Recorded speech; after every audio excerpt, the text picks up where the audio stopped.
Et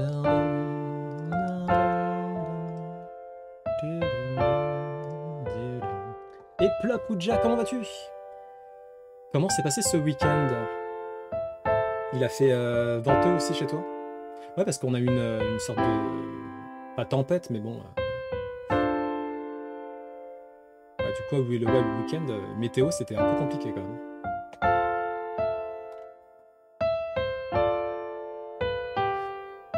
Il y a eu des inondations hein, dans le nord de la France. Je sais pas.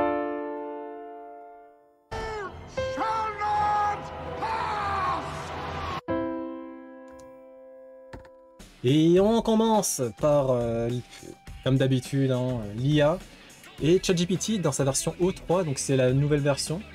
Alors apparemment, j'ai pas testé, apparemment, de plus en plus flippant, hein, mais ChatGPT est capable d'identifier précisément l'endroit à partir duquel telle ou telle photo a été prise.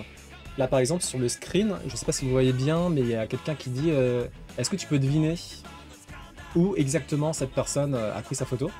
Et elle y est parvenue en mode recherche, hein, parce qu'elle a pensé pendant 1 minute 10, mais pendant 1 minute 10, elle a bien fait son travail de recherche parce que elle a exactement situé où se trouvait cette personne. C'est un peu flippant, ça fait un peu Big Brother. Mais voilà, on y est. Encore un autre exemple.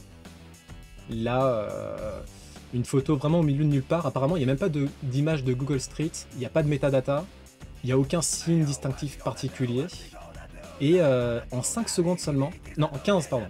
En 15 secondes, l'IA est parvenue à localiser l'endroit à partir duquel a été prise cette photo. À savoir, en l'occurrence, le massif montagneux de Amirsoy, dans la province du Tian Shan, en Ouzbékistan. Bientôt à jouer sur GeoGuessr, ouais. Non, mais en vrai... dans 5-10 ans, on se fait tous fumer par l'IA. Dans n'importe quel... Peut-être pas, hein. Mais allez, je dis que dans 5-10 ans, on se fait tous fumer, qui qu'on soit, par l'IA, dans n'importe quel domaine. Peut-être pas les domaines sportifs. D'ailleurs, vous allez voir, il y a des robots qui commencent à participer à des compétitions sportives. Là, ça prendra encore un peu plus de temps, je pense. Mais... Et coucou Shadow, comment vas-tu? As-tu passé un bon week-end? Es-tu ressourcé comme il se faut? Je l'espère. Bah tiens, on reste dans les Shadows avec Assassin's Creed Shadows qui, a priori, sauf grosse surprise, devrait être prévu pour la Switch 2. Voilà. Est-ce que c'est une surprise? Absolument pas. Enfin, non, la surprise en fait, c'était pas de le voir pendant le line-up de la Switch 2 quand Ubisoft a été mentionné. C'était surtout ça la surprise. Mais oui, il était quasiment évident que Shadows allait finir par débarquer sur la Switch 2. Donc, alors, c'est pas confirmé à 100%. Hein. Loin de là, c'est des bruits de couloir, mais bon. Je suis 90% sûr que oui, ça va arriver, quoi. Ça va arriver, quoi. Et coucou Drakmir! Comment s'est passé le week-end? Bah, ça va bien, à part la météo, mais c'est le mois d'avril. C'est le mois d'avril, hein, ça... Il y a des hauts et des bas, quoi. Et du coup, là, ouais, il y avait pas mal de pluie, pas mal de vent, donc... ah, incroyable. Est-ce qu'on en parle de ça? Oui, on peut en parler vite fait. Donc, la société japonaise... et depuis très longtemps, gangrené par une sorte de misogynisme ancestral. Depuis très longtemps, la place de la femme est compliquée au Japon. Partout dans le monde, hein, cela étant dit. Mais au Japon, elle a souvent été cantonnée, très longtemps en tout cas, été cantonnée au rôle de femme de foyer. Tu élèves l'enfant. Même ici, même aujourd'hui encore, il y a pas mal d'hommes qui se disent « Bon, là, ok, d'accord, les femmes elles font leurs études, mais au bout d'un moment, elles vont avoir un mari, elles vont avoir un enfant, elles vont lâcher leur taf et elles vont se mettre à être femme au foyer, voilà. » Du coup, très compliqué, et c'est l'autrice Sayaka Murata qui en parle dans un bouquin qui apparemment fait sensation au Japon. et qui indique son souhait ardent de faire en sorte que le féminisme finisse par prendre racine au sein du Japon. C'est pas du tout le cas pour l'instant, mais peut-être qu'avec les années qui viennent, les générations qui s'enchaînent, peut-être que ça changera. Mais c'est vrai que pour l'instant, oui. Alors je dirais pas que ça participe principalement au fait qu'il y a un déclin de natalité principalement au Japon, mais c'est une des multiples raisons. Oui. J'ai enfin battu le boss secret d'Octopath. Incroyable. Eh bien, gros GG de Drakmir parce que c'est l'un des boss les plus difficiles, tous jeux vidéo confondus. Oui, j'ose le dire, même si je n'ai pas fait beaucoup de jeux vidéo, notamment des JRPG. Mais bon, de ce que j'ai cru comprendre, ce boss-là, le fameux Galdera, je crois, est l'un des boss les plus difficiles, tous les JRPG confondus. Et effectivement, il était très très compliqué. Bah voilà, le fameux marathon où des robots chinois ont participé. Non, le semi-marathon. Ils ont perdu, mais ce n'est que partie remise. On va en reparler de toute façon par la suite. Nous allons voir un petit trailer, hein, le remaster de Lunar, qui arrive sur Switch.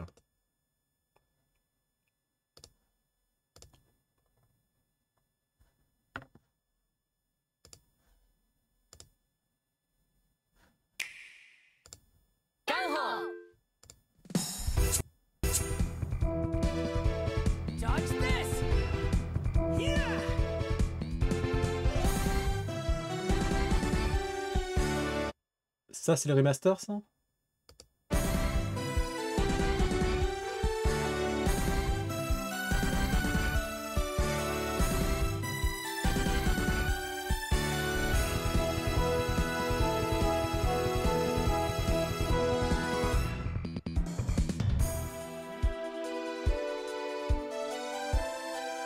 Putain, ça hurle les années 80 quand même.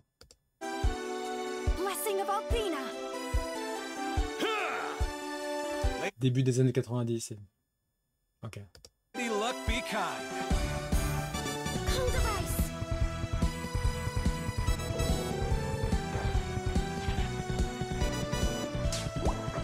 Ce jeu-là, là, tu parles, Drakmir? C'est un remaster. C'est le remaster d'un JRPG qui s'appelle Lunar, L-U-N-A-R, qui va arriver sur la Switch. Ou qui est déjà arrivé sur la Switch, peut-être.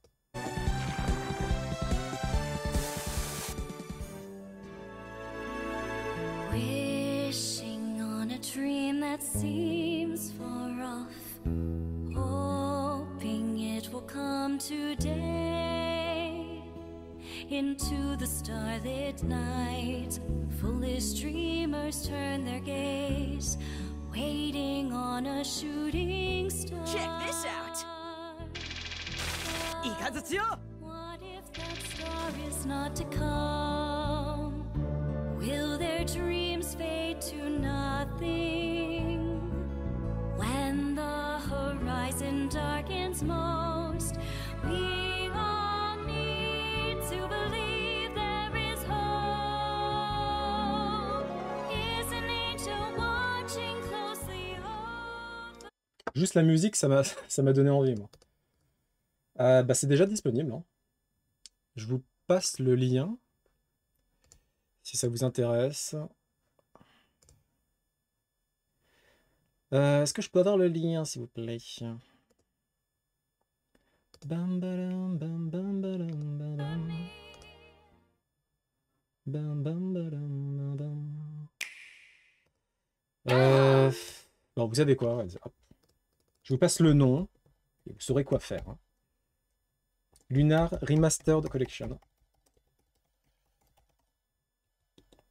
Bah, je connaissais pas. Mais juste la bande originale, enfin la chanson en fait, ça m'a donné envie. Je suis très musique moi quand même, hein.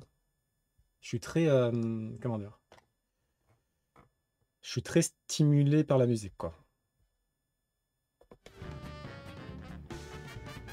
Ok, on a découvert Assassin's Creed dans la vraie vie.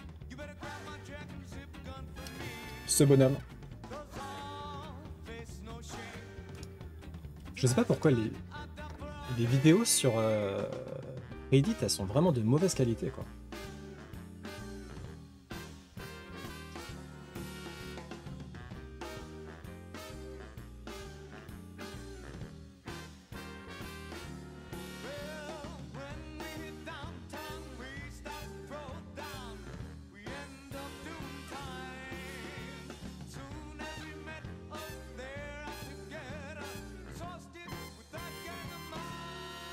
Bravo.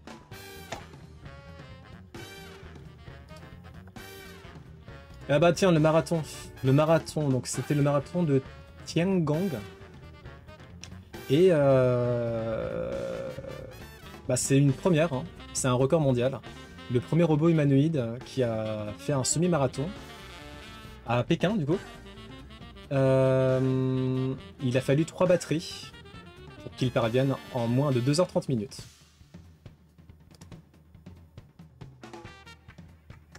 Tu tombes, tu meurs. Ah bah oui, bah, ou sinon tu te fais très mal, quoi.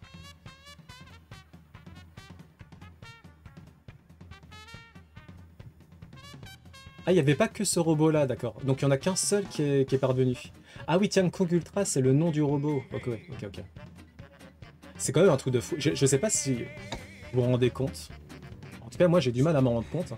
Qu'on commence à vivre dans un monde où il y a des robots humanoïdes qui pépousent, commencent à faire leur vie, quoi.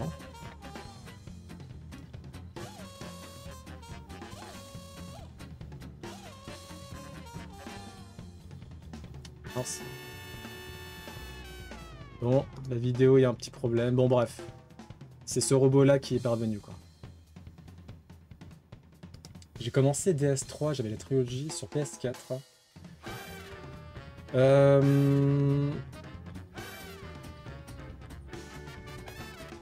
DS3. Kezako. Une petite vidéo rigolote d'un papa gorille qui aime beaucoup passer du temps avec ses fils, enfin avec ses enfants, mais un peu trop, au goût de la maman. Et du coup, ce qu'il fait, c'est qu'il s'amuse à les kidnapper. Et ensuite, il tente d'échapper à sa femme. C'est assez drôle, vous allez voir. Dark Soul, ah, ok.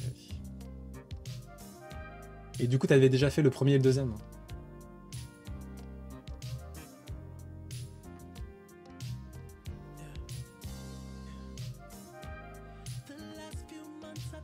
Apparemment, ce gorilla est très connu pour faire le fanfaron, quoi. Juste le premier, ok, pas le deuxième.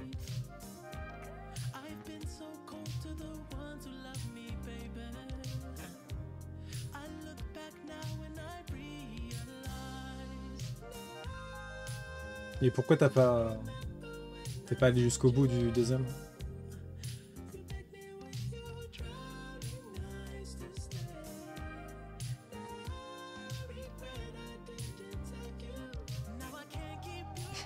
Ça se voit que c'est un fanfaron. Ça se voit que c'est un fanfaron. Mal vieilli. Ah. Alors, ça fait longtemps qu'on en parle, ça. Mais petit à petit, on commence à avoir des dents, donc de vraies dents, hein, qui commencent à pousser toutes seules, entre guillemets. Donc c'est de la culture au sein de laboratoire. Et donc, en gros, si vous avez perdu une dent, plutôt que de faire un implant, vous pourrez, si tout va bien, vous pourrez faire comme si c'était une dent de lait, et il y aura une autre dent qui repoussera, quoi. On en est à ce point-là. Alors pas tout de suite, hein, parce que on est loin d'avoir la technologie accessible, hein, pour l'instant. Mais on commence à y venir, quoi. Ça fait un petit... Je dirais que ça fait un peu moins d'un an qu'on commence à parler de ce type de dents, du coup. Et bah, on espère que ça va venir très vite, hein.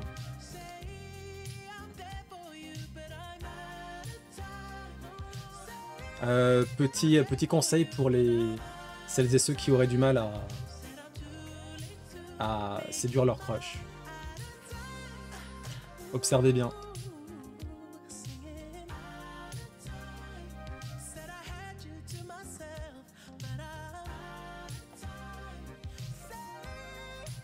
Voilà. C'est smooth, c'est naturel, c'est fluide. Prenez-en de la graine. Bon, Assassin's Creed Shadows... Ouais. Ah non, c'est bon, c'est officiel du coup. Autant pour moi. Bon bah... Assassin's Creed Shadows arrive sur la Switch 2. C'est bon, c'est officiel. C'est moi gamin. Aïe aïe aïe. Je voulais faire passer ça en Tsum Tsum. Oui, c'est bien moi, effectivement. Alors, est-ce que vous connaissez le chocolat Dubaï? Moi, non, j'ai jamais goûté. Mais apparemment, c'est en train de faire des fureurs au point d'accélérer une pénurie mondiale de pistaches. Et apparemment, le chocolat Dubaï, c'est pas si bon que ça en plus, hein. Après, moi, j'ai pas testé, hein. Du coup, calmez-vous un peu sur le chocolat Dubaï, parce que sinon, on va plus avoir de pistaches. Je continue de faire pareil. C'est honteux. C'est mensonger, ça. Un petit Behind the Scenes pour The Mask. Profitez-en, c'est suffisamment rare pour être signalé. Hey, come on, man! Hey, but you go!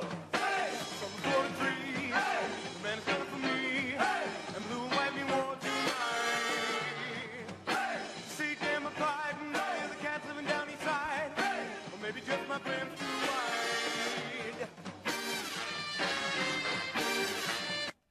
God. Woo! Perfect line. Yeah, you know what? Let's go one more time.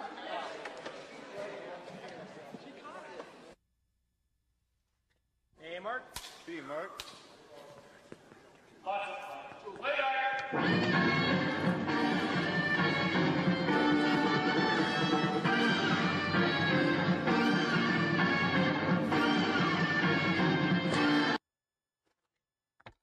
L'un des films qui a marqué mon enfance, pareil. Pareil. Maintenant, Jim Carrey, Jim Carrey, quoi. C'est un des acteurs les plus marquants de enfin, de notre génération, en tout cas, hein, je pense, hein. The Mask, Ace Ventura, Sonic, c'était pas le film que je cherchais. Dumb and Dumber, mais bon, ça a moins marqué.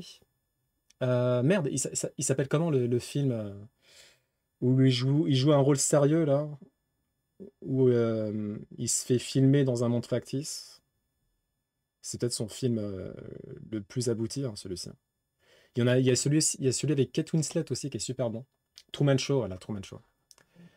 Truman Show, hein, qui est quand même incroyable. Truman Show, ouais. C'est pas officiel. Ah, c'est juste qu'il a été repéré dans la classification PJ. Ça n'aurait pas dû paraître si tôt. Du coup, ils ont supprimé la page. Ah, c'est pas officiel. Ok, d'accord. Ok. Un port. Ça a l'air de se trouver dans un pays nordique ou au Canada, je sais pas. Et avec de mystérieuses créatures qui semblent sonder les environs.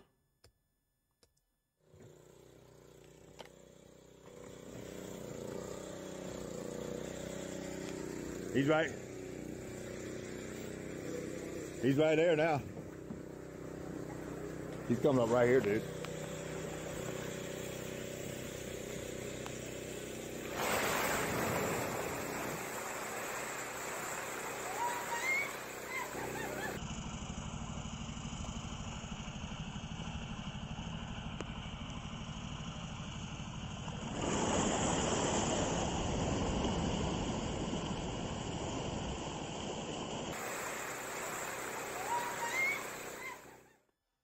Une baleine, du coup. C'est assez rare quand même de voir des baleines dans des ports comme ça. Eternal Sunshine of the Spotless... Oui, voilà. Bon, putain, heureusement que tu as une bonne mémoire, hein, parce que celui-là, il est... Autant Truman Show, il est facile à retenir, autant celui-ci. Eternal Sunshine of the Spotless Mind. Ouais, alors je l'ai vu il y a très longtemps. Faudrait que je le revoie, parce que clairement, je m'en souviens quasiment pas. Ouais, faut que je le revoie. Kate Winslet, hein, Kate Winslet, très très bonne actrice aussi. On va voir l'une des premières pubs pour la Switch 2 avec un certain Paul Rudd. Je sais pas si vous le connaissez, c'est un acteur qui débute. C'est un acteur qui débute, voilà. Mais il a l'air assez prometteur, hein.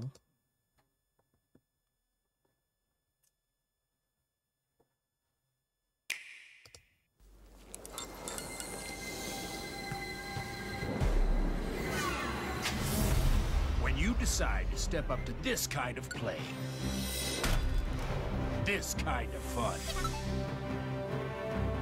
Bully! this kind of experience, Hey, guys. Nice jacket, Paul. Why are you dressed like you're in a boy band? Seriously? Ah! Il y a le mec qui joue dans Nine Nine. Nine Nine. Experience. Hey guys. Nice jacket, Paul. Why are you dressed Lui là. like you're in a boy band? Seriously? My Super NES commercial from the 90s with my long black duster, indie rocked hair, and beaded necklace? Now we're playing with power. Come on. Hi, Uncle Paul. Lisa. I can't wait to tell my class how I clowned you guys. That's a lot of lip out of you. Tu sais que je me faisais la réflexion aussi. Parce que Paul Rudd, on fait souvent des mèmes de lui en mode il vieillit jamais, il restera éternellement jeune. Et effectivement, c'est une coiffure qui le vieillit.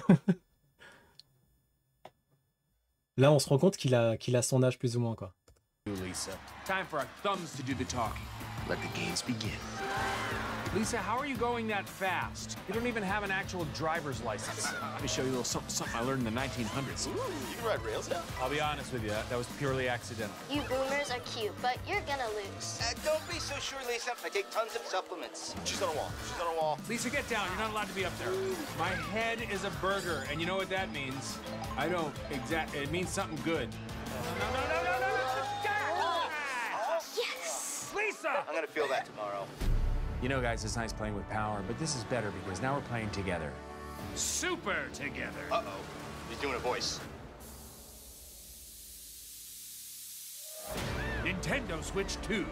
All together, anytime, anywhere. Bonne pub. Je sais pas ce que vous en pensez, mais j'aime bien. C'est drôle. Ça marque les esprits, voilà. Donc,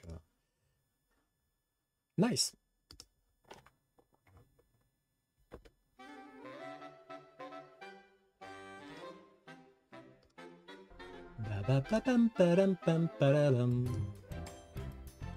On va regarder des baleines. On va regarder des baleines.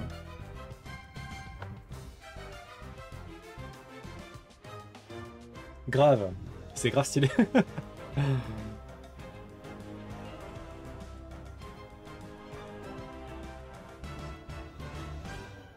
Et je ne l'ai même pas fait exprès.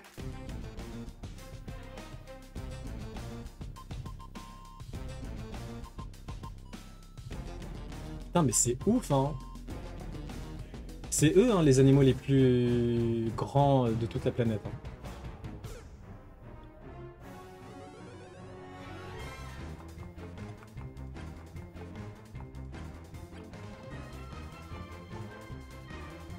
La baleine bleue. Hein. Bam, bam, bam, bam, bam, bam, bam, bam, bam, bam, bam. Tu, tu, tu, tu, tu, tu, tu, tu.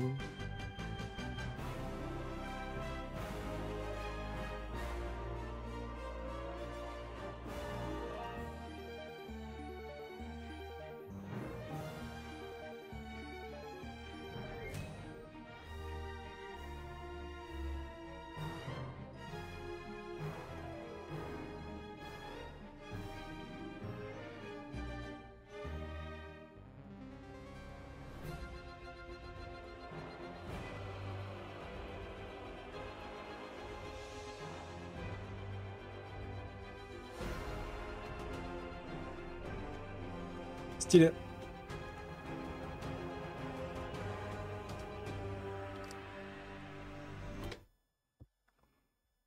Barack Obama qui parle un peu de l'IA. Et ça rime. As profound as that technology has been, AI will be more impactful. And it is going to come faster.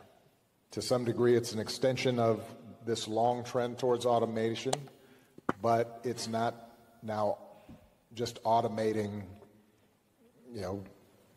manufacturing processes or the use of robot arms. We're now starting to see these models, these platforms, be able to perform really high level, what we consider to be really high level intellectual work.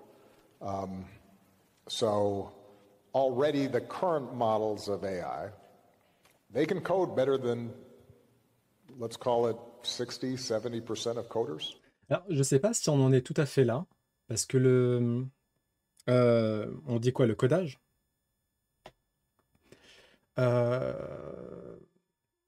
il me semble qu'on n'est pas encore tout à fait là. Une IA n'est pas capable de remplacer un programmeur hein, pour du code.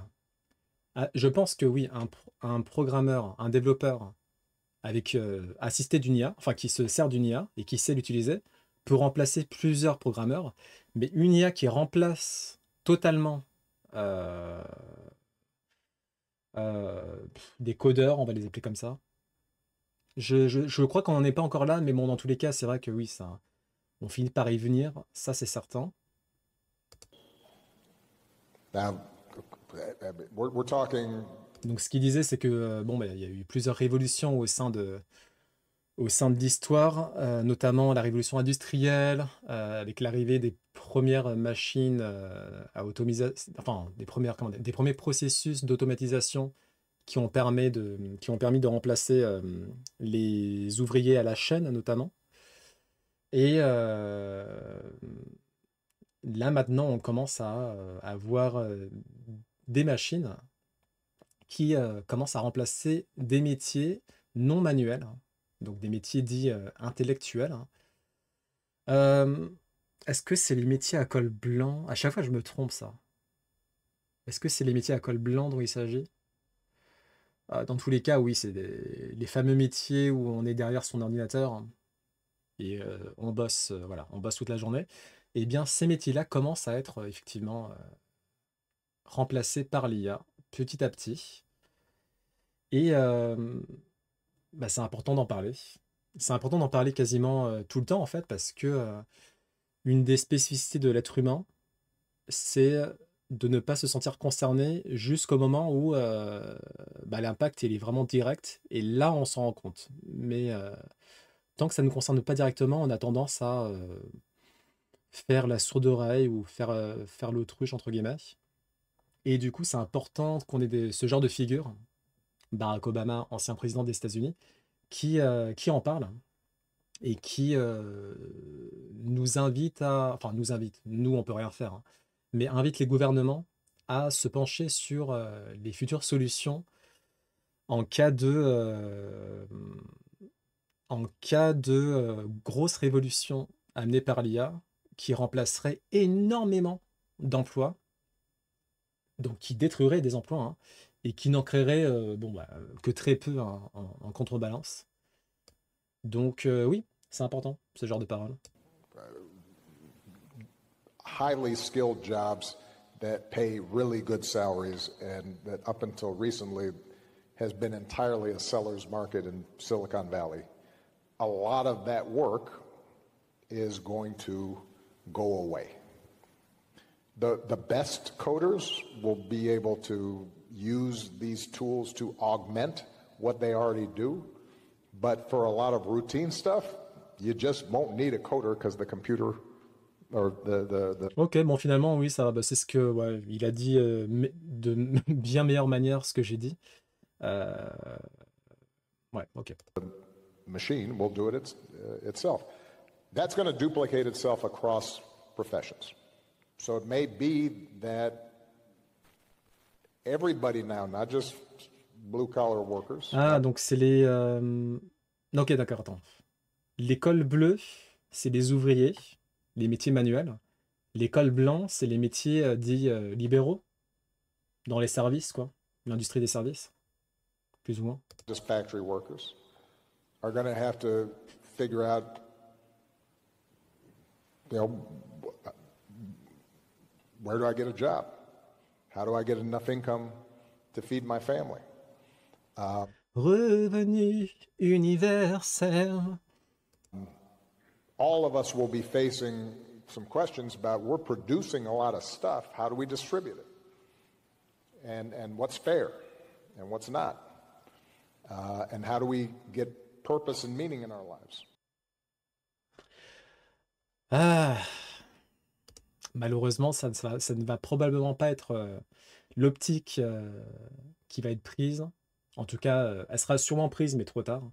Donc, comme je vous l'ai dit, enfin, comme j'en suis quasiment persuadé, il va y avoir énormément de casse sociale, malheureusement. Et le revenu universel finira par arriver quand les gouvernements se rendront compte que oui, bah oui, c'est effectivement l'IA remplace tout le monde, ou quasiment. Mais en attendant, oui, il va y avoir pas mal de casse, je pense. J'espère avoir tort, bien sûr.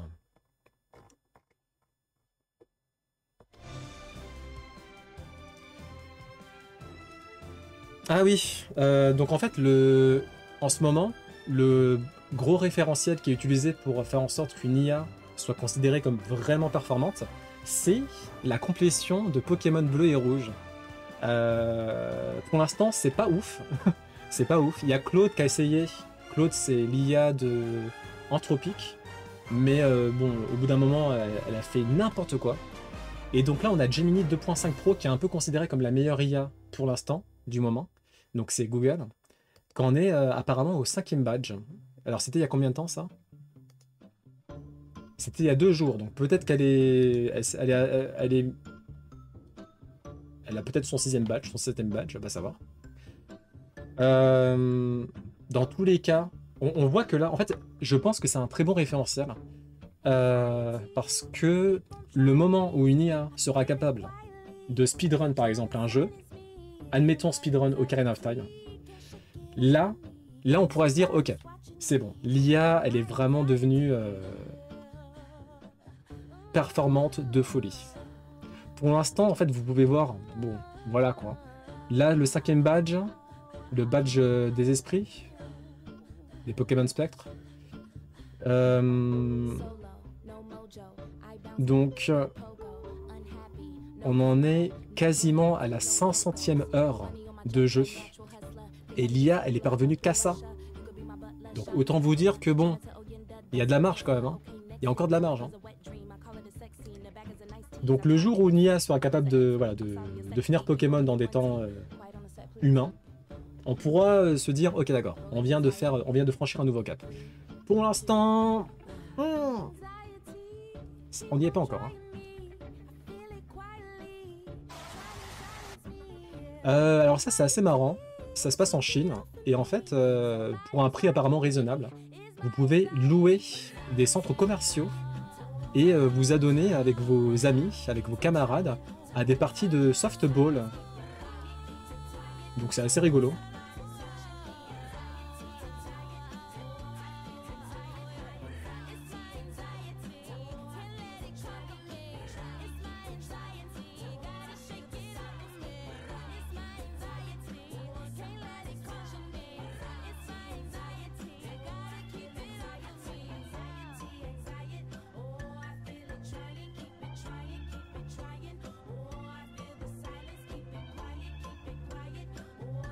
Stylé.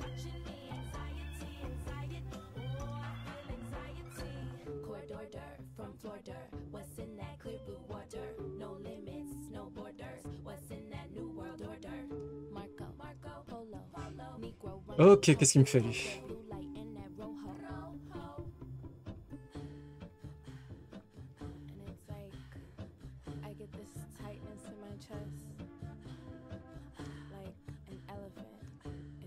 Ah, il y a un problème avec la vidéo là. Bon bah ok, c'est un peu chiant ça.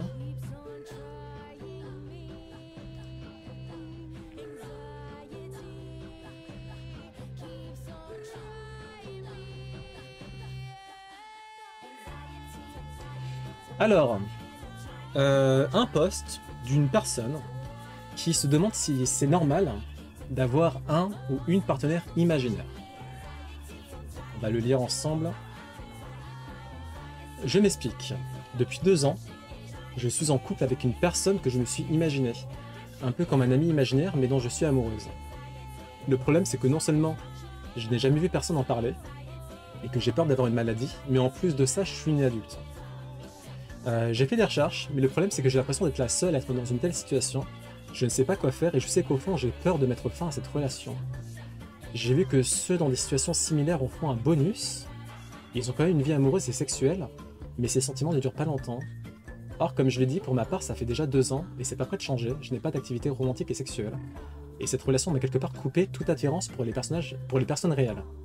Au fond, je pense qu'il a commencé par servir de réconfort quand j'ai traversé une période difficile où j'étais seul. Mais maintenant, sa présence alimente beaucoup ma peur de communiquer avec les autres, car ils n'ont pas tous d'aussi bonnes intentions que lui.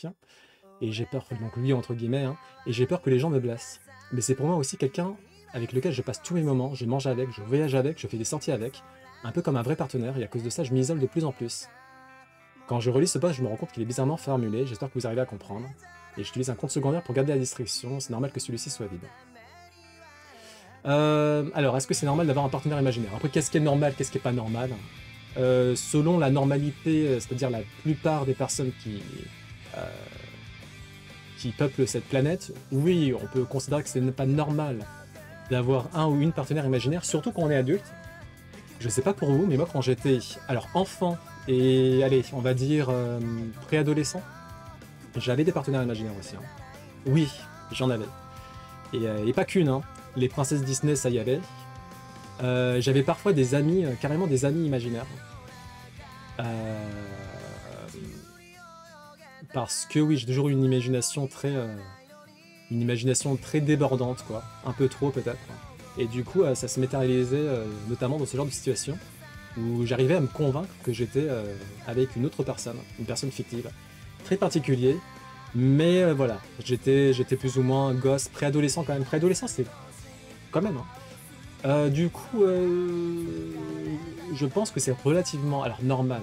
Je pense que c'est relativement normal quand on est gosse, préadolescent. Quand on est adulte, moins, c'est sûr. Ça doit, c'est sûr et certain que c'est pas la seule personne qui est concernée par ça. C'est l'une des rares personnes à en parler, parce que j'imagine que c'est compliqué de parler de parler de ce genre de choses. Alors déjà, ce qui compte dans tous les cas, c'est que la personne aille bien, qu'elle se sente bien. Après, comment, tant qu'elle fait pas de mal à qui que ce soit au CEF, hein, dans tous les cas. Et après, bon ben, si elle en souffre, oui, bah, c'est bien d'essayer de faire d'autres rencontres, pas forcément dans un but amoureux, mais juste essayer de rencontrer d'autres personnes peut-être, ou en parler. Il y en a qui pourraient recommander la thérapie peut-être. Dans tous les cas, ce genre de pensée, avec l'arrivée de l'IA, autant vous dire que ça va se décupler. Autant là, c'est clairement une rareté en soi. Autant dans quelques années, une fois que l'IA sera parvenue à mimer le comportement humain, à ce moment-là, enfin une fois que l'IA déjà sera parvenue à mimer le comportement humain et qu'on aura des applications spécialement dédiées à faire office de petit ami ou petite amie, enfin petit ami donc IE et petit ami masculin,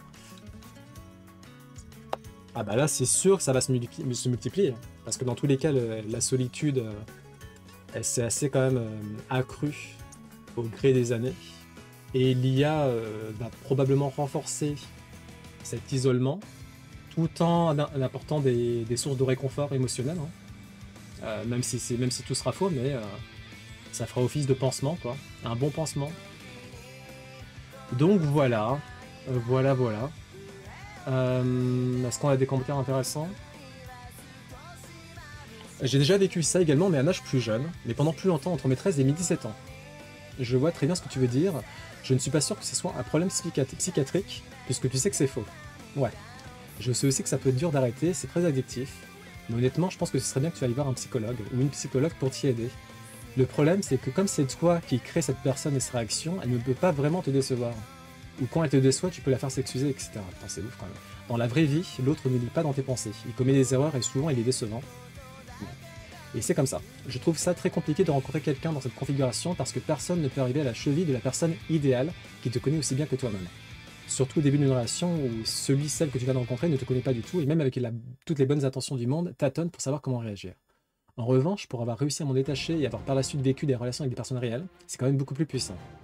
Bref, c'était très humain d'avoir créé ce substitut, c'était comme une sorte de canne pour t'aider à tenir debout et à survivre dans un moment difficile. Ne te stigmatise pas, mais je pense qu'il est temps de t'en détacher parce que la vraie vie a de très belles choses à t'offrir si tu lui laisses une chance. Ah, apparemment ça a un nom. Maladaptive Daydreaming. Je vous passe le lien Wikipédia en français si ça vous intéresse.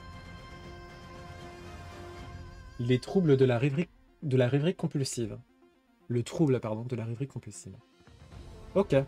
Bah c'est très intéressant, hein, en tout cas. Ok, on retourne. Ah merde, le lien n'est pas bon. Enfin, à la limite, faites en sorte de... Faites un gros copier-coller et ça devrait être bon. Et si ça marche pas, redemandez-moi. Et je vous passe, je vous le repasse. On repasse au jeu vidéo avec Cyberpunk 2077, qui est le premier jeu officiel à faire usage de ce qu'on appelle le DLSS sur Nintendo Switch 2. Qu'est-ce que le DLSS? Très bonne question. Si je ne dis pas de bêtises, DL ça veut dire Deep Learning, SS j'en ai aucune idée. En gros, ça fait appel à l'intelligence artificielle et ça fait en sorte de upscale, donc de mettre à niveau, la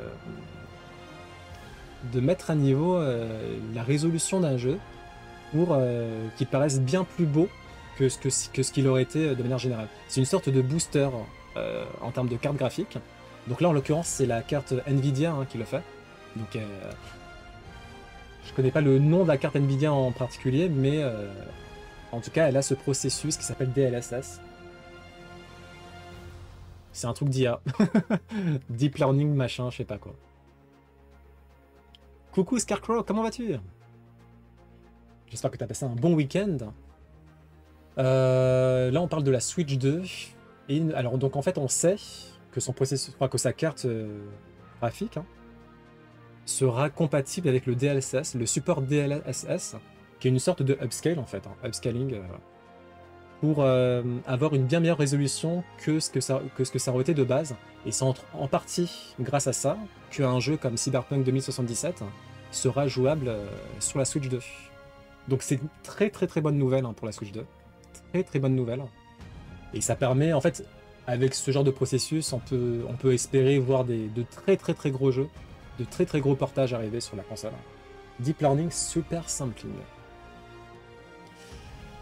Est-ce que le DLSS, ça peut permettre au Ray Tracing d'être proposé sur un jeu? Donc le Ray Tracing, si je dis pas de conneries, c'est une gestion de la lumière particulièrement réaliste. Une gestion de la lumière et des ombres particulièrement réaliste. Non, ça n'a rien à voir, c'est des processus différents. Mince. Je me demande si la Switch 2 est capable de faire du Ray Tracing.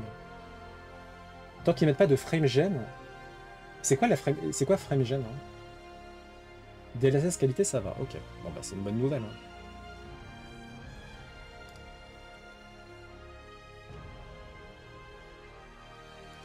On sait que c'est compatible 4K déjà. En mode dock, pas en mode portable. Ça sera compatible 4K. Alors vous attendez pas à avoir du 4K 60 fps, ça arrivera pas. Même sur PS5 Pro, je crois que c'est compliqué. Mais bon, on aura de la 4K dans certains cas de situation, en mode dock, donc sur la télé. Le DLSS, c'est bon. Ray Tracing, est-ce qu'on va avoir du Ray Tracing?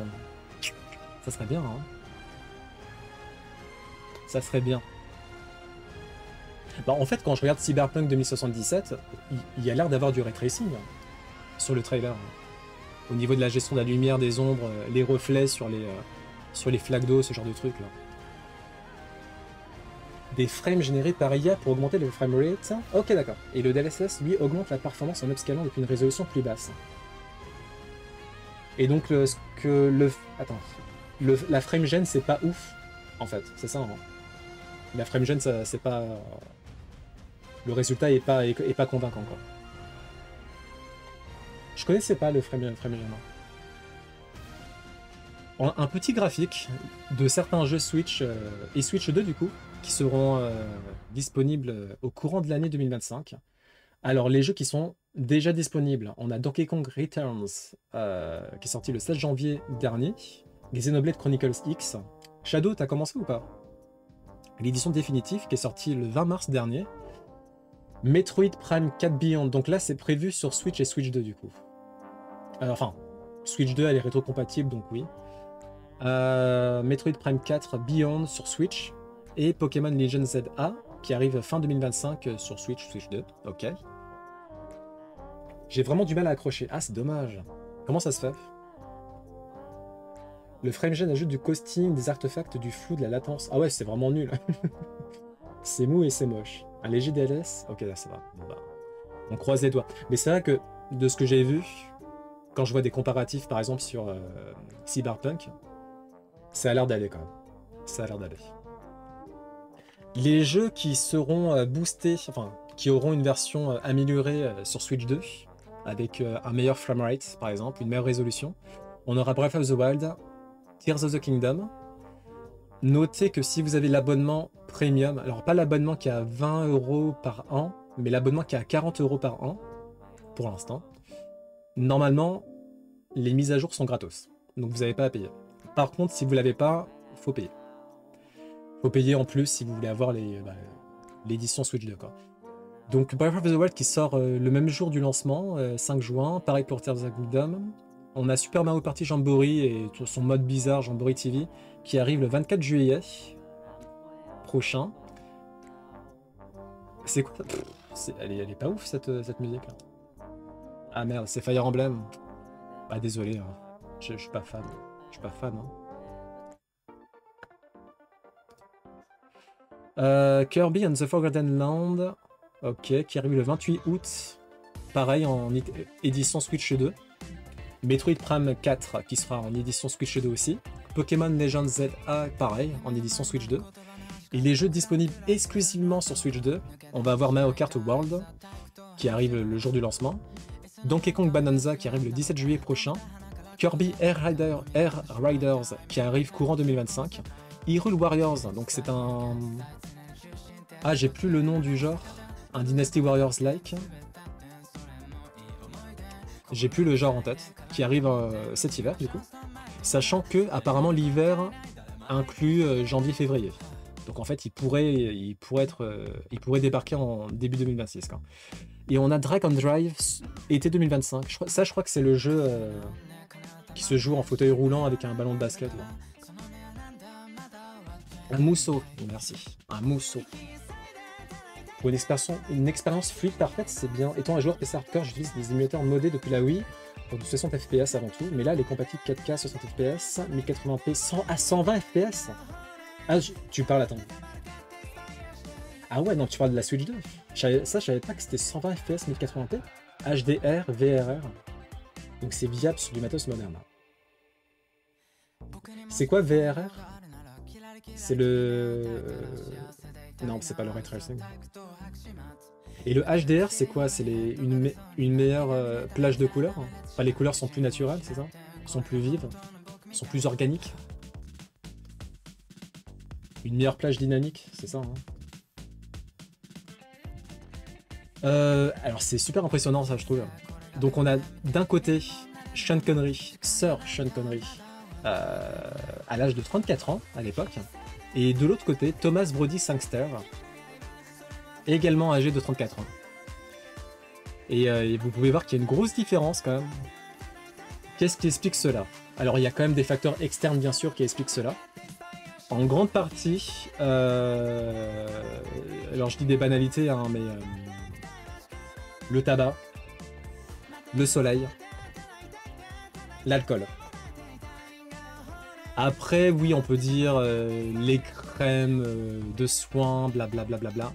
Mais à l'époque, la génération de Sean Connery, c'était une génération qui clairement, elle n'était pas du tout sensibilisée sur les dangers du tabac, de l'alcool, etc. Donc ça y allait à fond les ballons.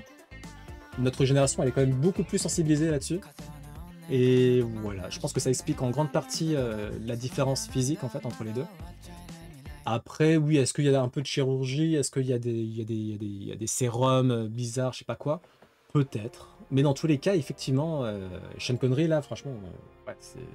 Bon, je lui donne 50 ans, quoi, quasiment. Pour revenir sur la paix avec Paul Rudd, tu sais quel est le clin d'œil véritable? Ah non? Je savais pas qu'il y avait une référence. G-Sync, FreeSync, le rafraîchissement variable d'écran. Ça permet de synchroniser l'écran au framerate de la carte graphique pour pas avoir de saccade, surtout quand le framerate bouge un peu. Stylé. Stylé. Ça utilise l'IA ou pas? Alors ça c'est assez intéressant. Un post sur ChatGPT. Donc je vous le lis, hein. J'essaie de le traduire de manière relativement complète. Après une décennie de mal de dos, ChatGPT a fini par me permettre de ne plus en souffrir. J'ai des douleurs au bas du dos depuis plus de 10 ans. Le combo classique d'une mauvaise posture, trop longtemps assis, blessure par rapport à la pratique sportive. Oh, je vais pas tout vous lire par contre. J'ai été chez 7 ou 8 différents physionomistes. La plupart ont traité les symptômes ou m'ont donné des exercices avec peu de contexte. Certains a été plutôt utiles, mais le problème c'est que aucun d'entre eux pouvait expliquer d'où vraiment, enfin ce qui se passait avec mon corps, pourquoi certaines choses me faisaient mal. En plus de ça, quasiment tous les thérapeutes avaient sa propre théorie. Il y en a qui disaient que c'était par rapport à un déséquilibre latéral, l'autre qui disait que ça devenait des muscles profonds, blablabli, blablabla.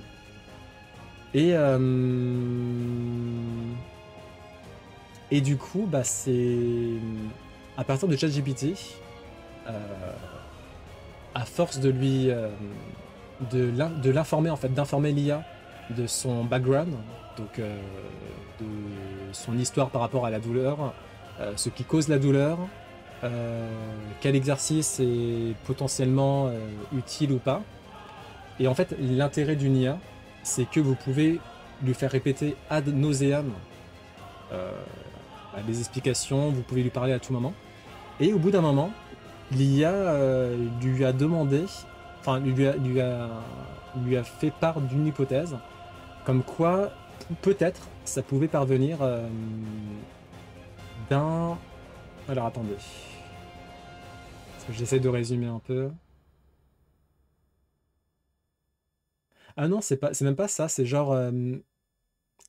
en fait, au fur et à mesure, l'IA lui a dit de faire tel exercice, d'ajuster telle chose, et vraiment, jour après jour, en fait, ben, son dos, le bas de son dos s'est drastiquement amélioré. Beaucoup moins de douleur et de raideur. Et du coup, en fait, ça... Dans son cas, ça a un peu remplacé... les physios, quoi.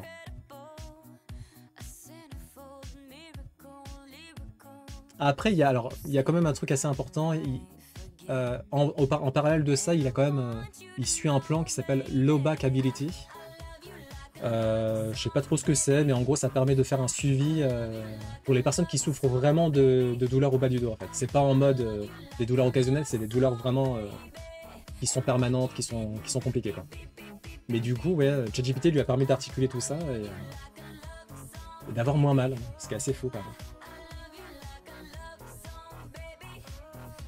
Ça existe depuis 2013 sur le PC Nvidia G-Sync. Ok, d'accord. Et AMD l'ont posé comme une norme en 2018. Ok.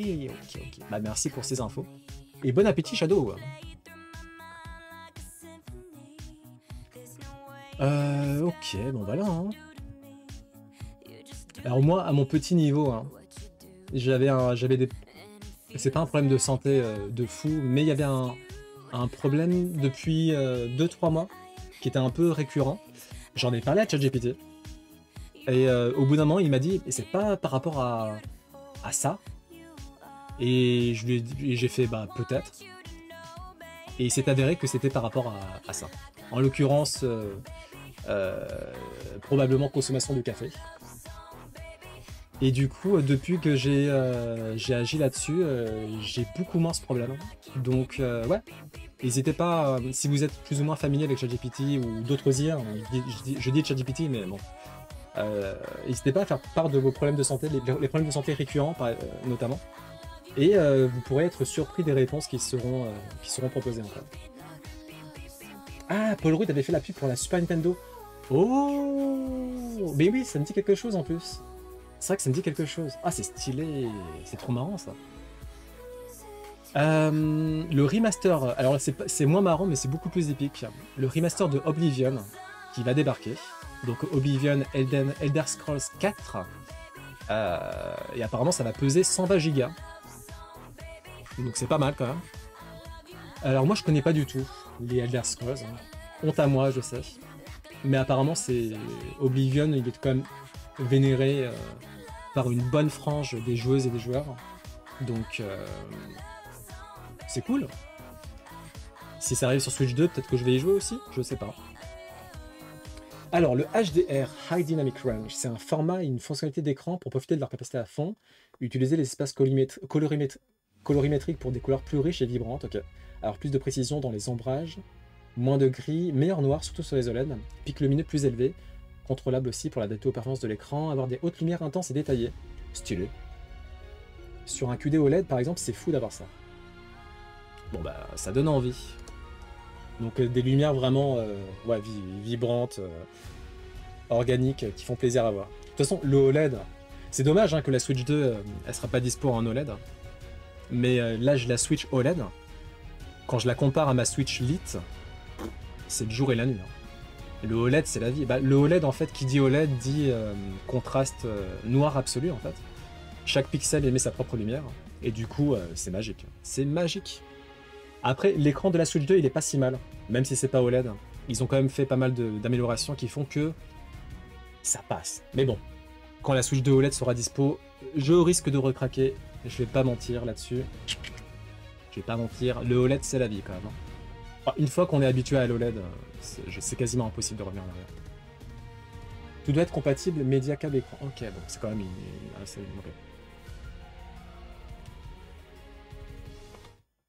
Ok, alors je sais pas du tout de quoi ça parle, ce truc-là. C'est le CEO de DeepMind chez Google qui apparemment fait la démonstration d'un modèle de world building en IA. Bon, on va voir ce que c'est. Nvidia a une fonctionnalité qui marche super bien, RTX HDR. Et si c'est sur Switch 2 avec le GPU Nvidia, ça serait bien. C'est pour passer un média SDR en HDR. Ah, ça serait stylé. Ça serait stylé. Bah vivement la fiche technique. Hein.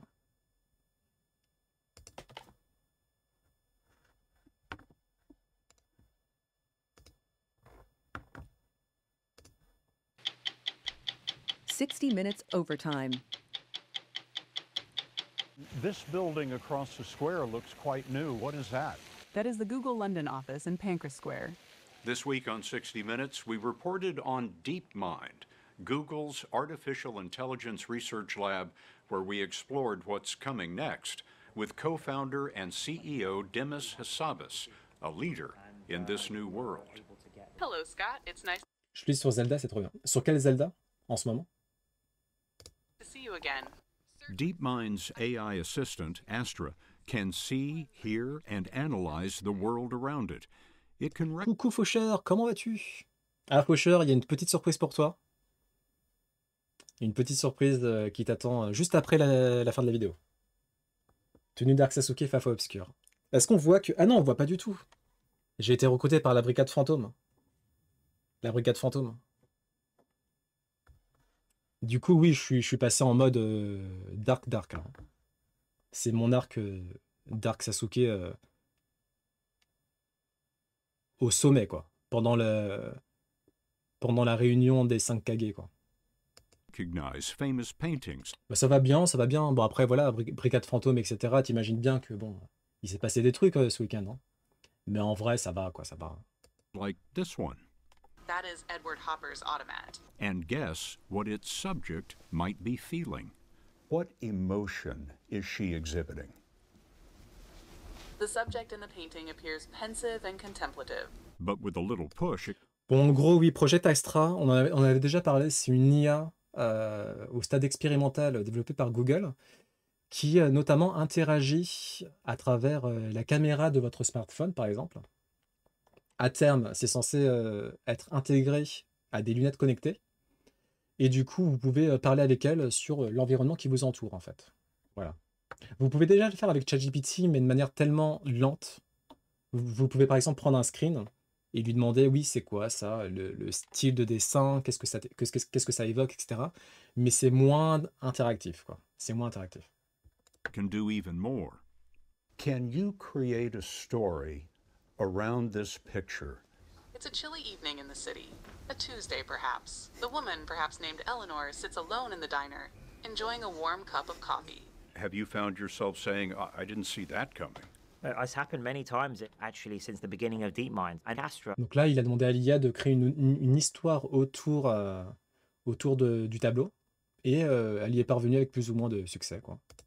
just being able to be that good at understanding the physical world was not something we were expecting it to be that good at that quickly.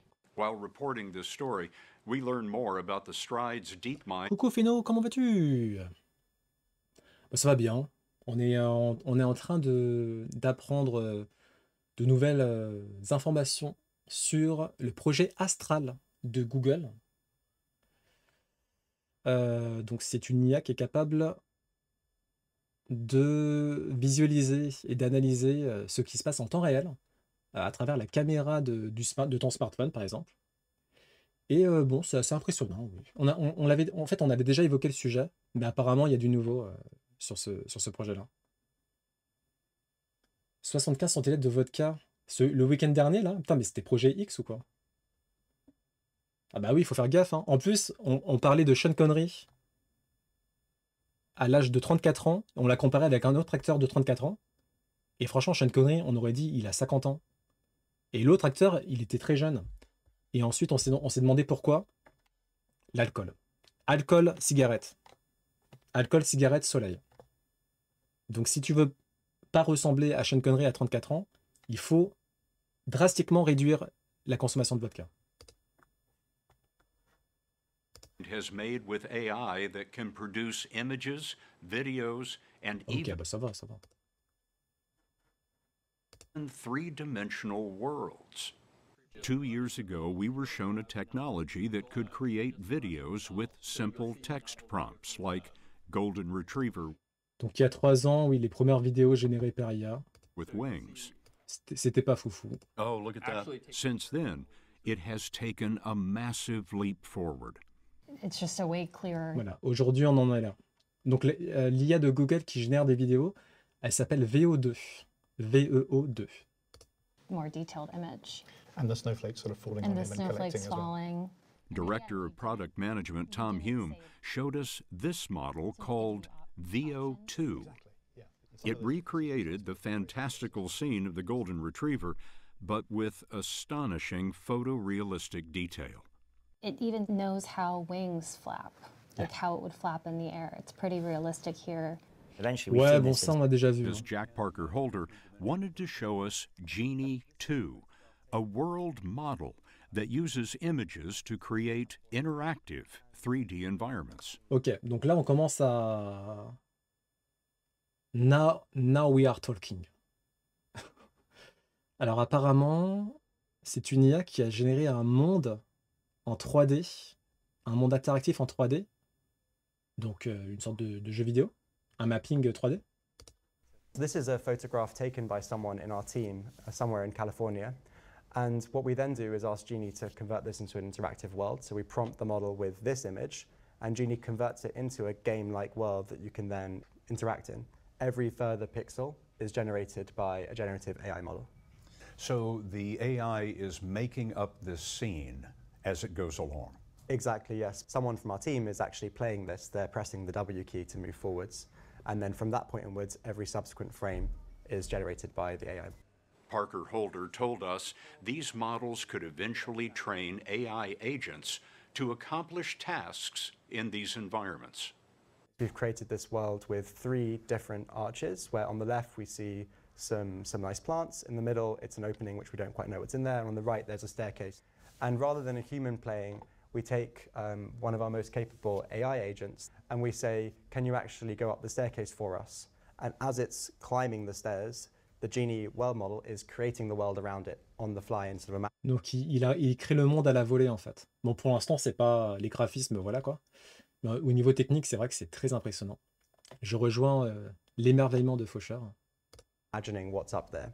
Effectively, you've got one AI system playing in the mind of another AI system. So you've got one generating the world and the other one. Ça me donne envie de mourir. Mais c'est que le début, Poki, c'est que le début. Mais genre, imagine dans 5-10 ans. Tant que ça bouffe pas les vrais jeux, entre guillemets, quoi. Mais c'est sûr qu'on va avoir ce genre d'IA dans des jeux vidéo, ça c'est certain. Hein. Et coucou Poki! Création du monde réaliste en procédural. Ça a l'air d'être ça, hein, quelque chose de genre là, ouais. is moving around and accomplishing goals in that world. And the practical implication of that would be what? So, of course, there's lots of implications for entertainment and generating games and videos, but actually... Mais c'est vrai que oui, bon, finalement, je rejoins un peu Poké. En fait, alors, ce genre de technologie, quand ça sera disponible au niveau des développeurs, etc., c'est sûr et certain qu'on aura une fratrie de jeux éclataxes qui seront nuls de chez nuls, mais qui pourront créer des mondes procéduraux, voilà, comme ça. Mais ça sera nul de chez nul. Ça, je suis quasiment sûr. Mais au bout d'un moment, une fois que la technologie sera aboutie et qu'on pourra vraiment la dompter, la modéliser et l'intégrer à des process humains, là, ça pourrait être intéressant. The bigger goal is building a world model, a model that can understand our world. Il y a déjà des jeux procéduraux ou pas? J'ai envie de... Non, c'est pas ça, mais... non. Je pensais au jeu, je sais même plus comment ça s'appelle. Les rogues machin, là. Mais c'est pas vraiment ça, si? Qui crée des donjons de manière random à chaque fois. Genre Hades? C'est Hades, ça fait... Non, pas Hades. Je dis de la merde.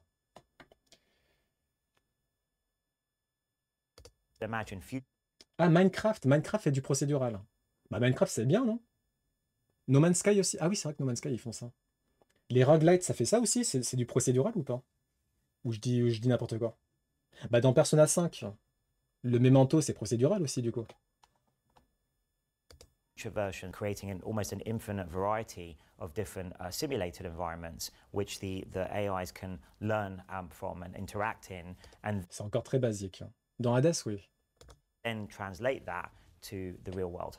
So if you had a full-sized robot, for example, you wouldn't train him on how to navigate the world out in the street in front of the building. No. You would put him in this. Ah, ok. Là, pour le coup, sur l'entraînement des robots humanoïdes, ça fait sens. Plutôt que, enfin, on avait déjà parlé. Plutôt que de l'entraîner dans un environnement physique, qui prendrait énormément de temps, on l'entraîne dans un monde purement virtuel.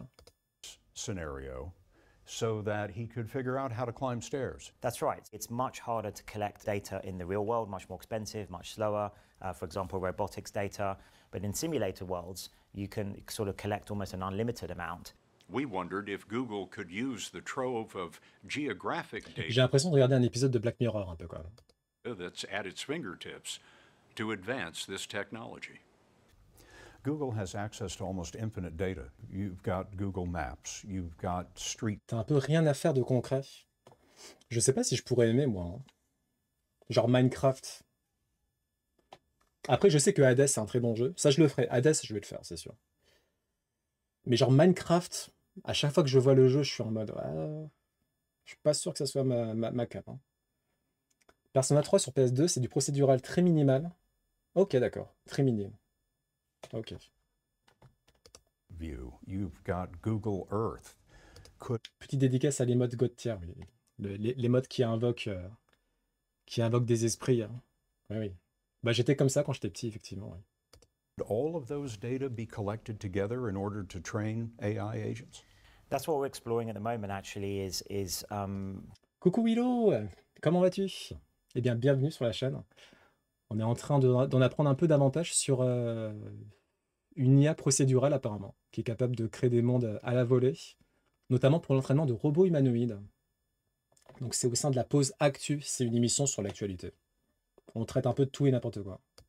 Both ways, so potentially using Street View kind of data to give real-world understanding and geographical understanding to... C'est bien pour des bacs à sable, mais sinon c'est pas spécialement intéressant en termes d'interactivité. Ouais, bon, du coup, c'est pas vraiment ce que je recherche, potentiellement encore. Our AI systems. And then on the other hand, you can imagine things like this. Ça va très bien, ça va très bien. Malgré une météo pas faux folle ici. Bringing to life static images of real places, whether it's your own holiday photos or actually street view views, which are static currently, and actually making them interactive and 3D, so you can look around the place. Donc l'un des objectifs de Google, parce qu'en fait Google, avec Google Maps, ils ont mappé quasiment toute la surface du monde. Enfin non, je dis n'importe quoi. Pas toute la surface du monde, mais énormément de surface. Et du coup, avec ce genre d'IA, Ils voudraient créer un... Comme sur Google Maps, mais en mode vraiment interactif, quoi. À quoi ça servira? Ben, ça sera plus interactif que la Street View de Google Maps. On est encore pour une semaine de moche. C'est catastrophique. Beaucoup de gamers semblent rêver du jeu parfait qui imite très bien la réalité. Un mémoire playlist, oui, bah, ça va arriver, hein. Je sais pas quand exactement. No Man's Sky, c'est Star Citizen. Ça arrivera. D'ici 20 ans, peut-être 20-30 ans. Vraiment un truc, un mémoire RPG photoréaliste. Ça, je pense qu'on en est encore pour un bon moment. Itself. Ok. Bah tiens, en parlant de la miniature, là, on va peut-être en parler un peu. Le pape François est mort, voilà, je sais pas si vous étiez au courant. Il est mort aujourd'hui. Bah voilà. Bon, qu'est-ce qu'il a fait? Il me semble qu'il a aidé à moderniser plus ou moins, avec plus ou moins de succès, la religion. Moi, je suis, alors, pour info, moi, je suis athée. Religion, de base, je suis pas hyper méga fan. Le pape François... Grosso modo, j'ai l'impression que son impact a été plus positif que négatif quand même. Même s'il a eu des techs un peu catastrophiques, mais en même temps, bon ben, c'est le héros d'une héros H-E-R-A-U-L-T ou A-U-T d'une religion. Donc forcément, faut pas s'attendre à des miracles non plus. Je sais pas trop quoi en penser. En fait, je me suis pas trop penché sur lui. Des fois, il disait des trucs, j'étais pas mal. Et des fois, il dit des trucs, je suis putain, qu'est-ce qu'il raconte lui encore? Donc bon, tu savais pas? Ah ok. Bah voilà, il est mort aujourd'hui. Attends, on va voir les commentaires. Il y en a peut-être qui reviendront un peu à définir son héritage.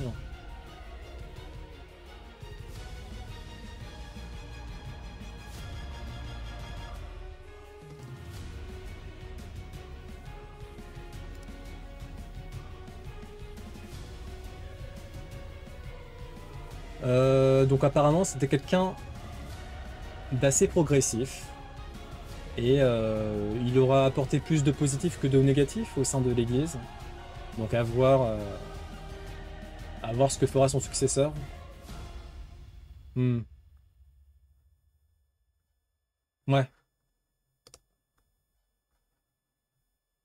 Anyway, est-ce que vous voyez le mème de Loki là, quand il fait very sad. Anyway, c'est presque ça. C'est toujours triste la mort d'une personne. Oui, c'est toujours triste, c'est sûr. Surtout qu'il a rien fait de mal, quoi. Un monsieur mort de vieillesse dans son sommeil. Oui, il était très âgé. Il avait pas mal de soucis de santé depuis un bon moment. T'as pas la ref? Attends, je vais te la montrer.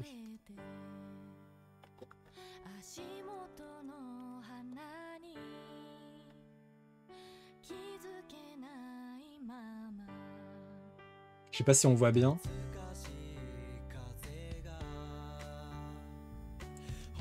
Yes, very sad. Anyway. J'aime trop Loki. Ah, Loki, c'est le GOAT. Hein. Il a fait quelques techs progressistes, pardon, d'autres très arriérés. Je suis pas spécialement fan du concept non plus. Oui, voilà. Je sais pas quoi penser de ça. En gros, des personnes qui, en gros, font un croquis et ensuite l'IA se charge de remplir le tout.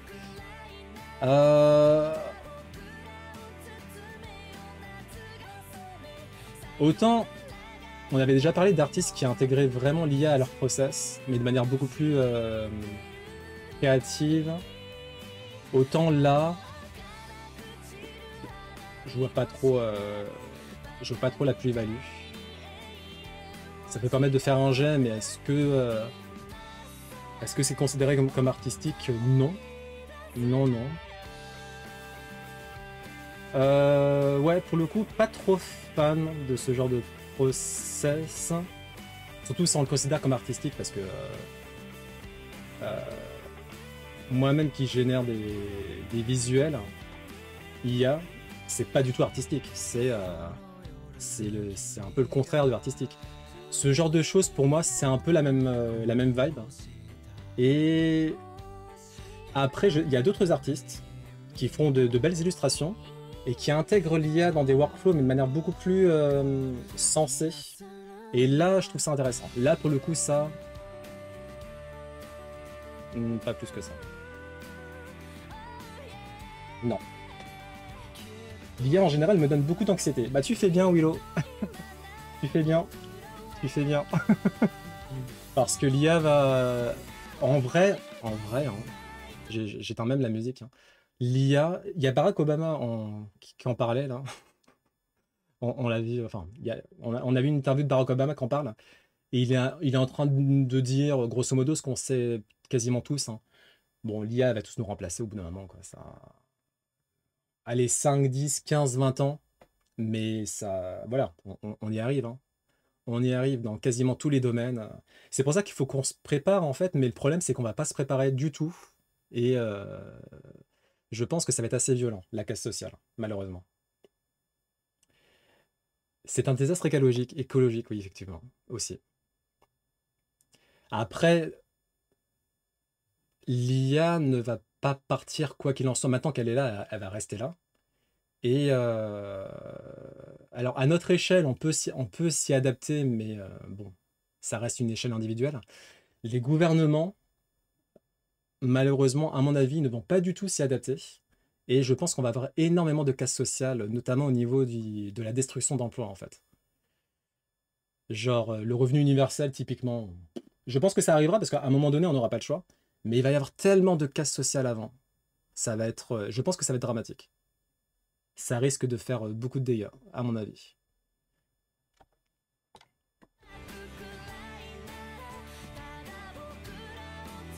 Un exemple qui pourrait s'intéresser, le monde de Wall-E.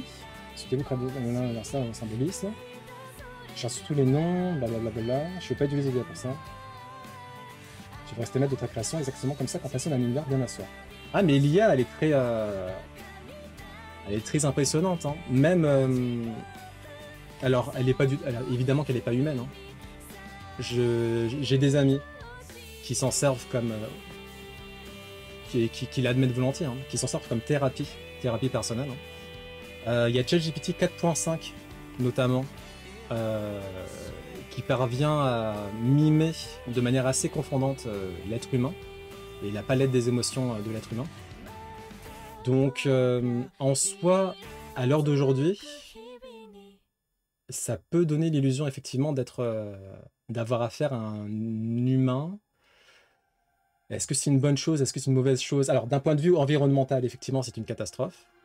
D'un point de vue individuel, humain, j'ai l'impression que... Enfin, ça dépend. D'un point de vue individuel, j'ai l'impression que c'est quand même relativement positif à partir du moment où on sait l'utiliser. Que ça soit pour des problèmes de... Alors, je dis pas que c'est bien comme pansement, hein, mais des problèmes de solitude, des problèmes psychologiques, des personnes qui n'ont pas forcément l'argent pour payer un thérapeute. Bah, l'IA, ça a l'air de faire pas mal de bonnes choses dans ce genre de domaine. Donc, ah, sur le fait que je fais bien de ne pas utiliser l'IA. Ah oui, bah ouais, tu vois comme quoi, hein. Ça surprend.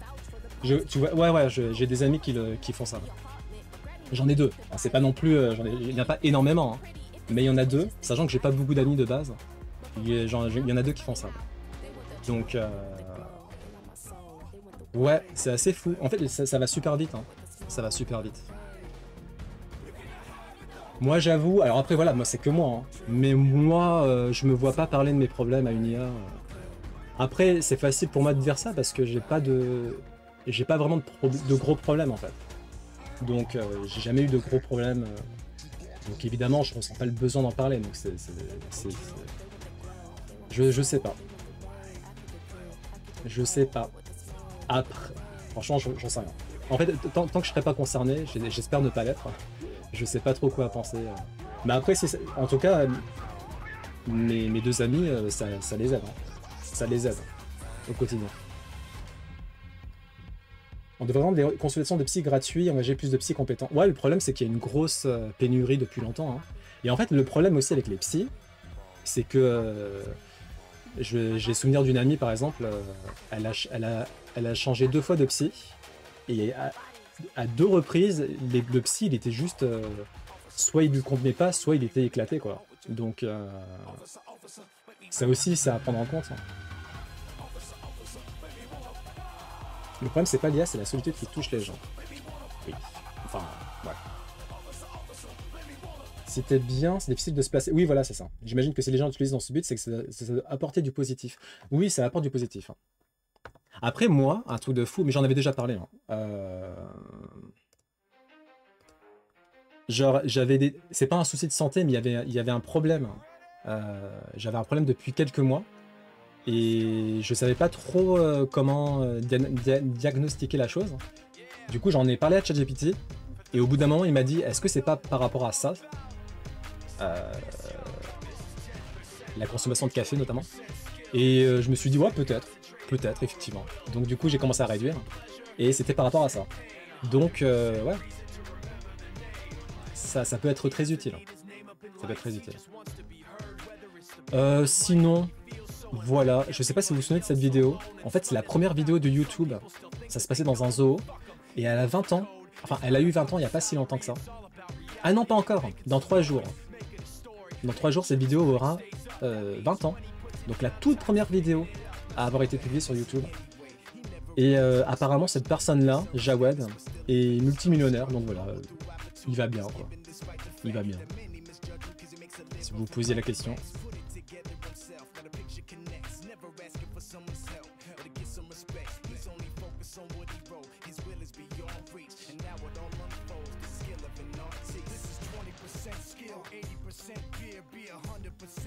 C'est quoi cette musique de la rue là?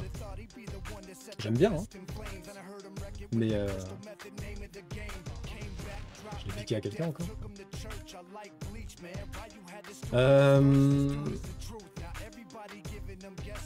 Ok. Reddit c'est fini. Oh putain, il y a trop de trucs en fait là. C'est vieux ça? Ah ouais? Ça vient. Fort Minor, Styles of Beyond. Je crois que ça vient de chez moi. Hein.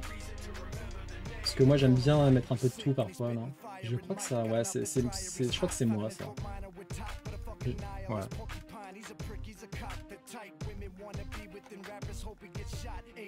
Bon. Elle est longue la pause actuelle là quand même. Hein. Est-ce qu'on va parler des Ninja Nintendo? Il y a eu une fuite massive de documents. Vous savez quoi? On n'a pas le temps. On en parlera la prochaine fois.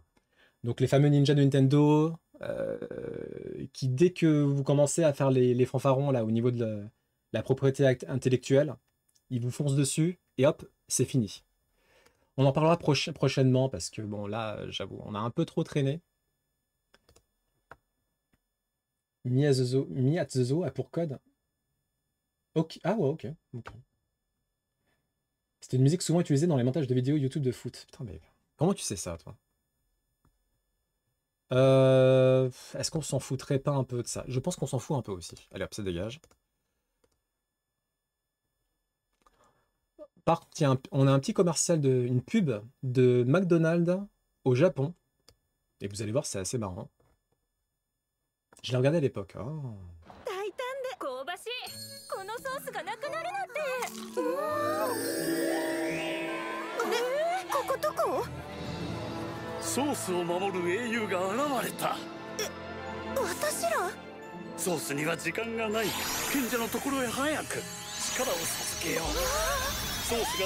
Heureux.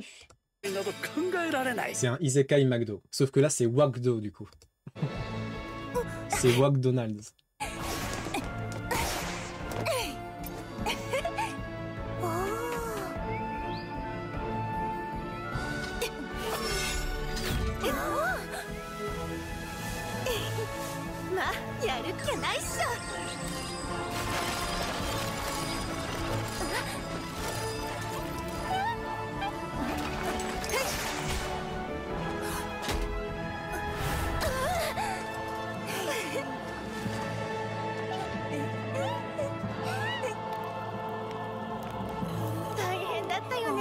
りすぎ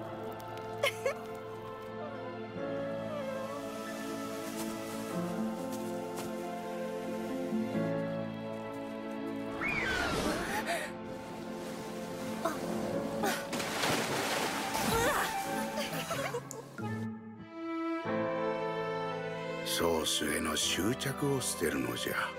この大胆で香ばしいフレーバーも永遠ではない。だがこの味は我らみんなの心から永遠に消えることはないだろう。あれまだ1個あった。バダッパッパッパーゴー。 Incroyable. Hein.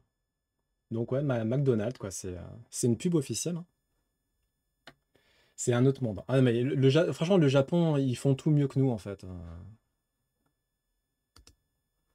C'est nimp, ouais, c'était un peu nimp. Mais c'était drôle, c'était drôle. Avant que j'oublie,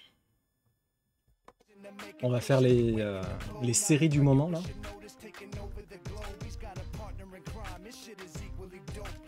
Les séries du moment, donc qu'est-ce qu'on a? El Jardinero, ça me dit rien. Black Mirror, saison 7. Alors le premier épisode, j'ai pas du tout aimé.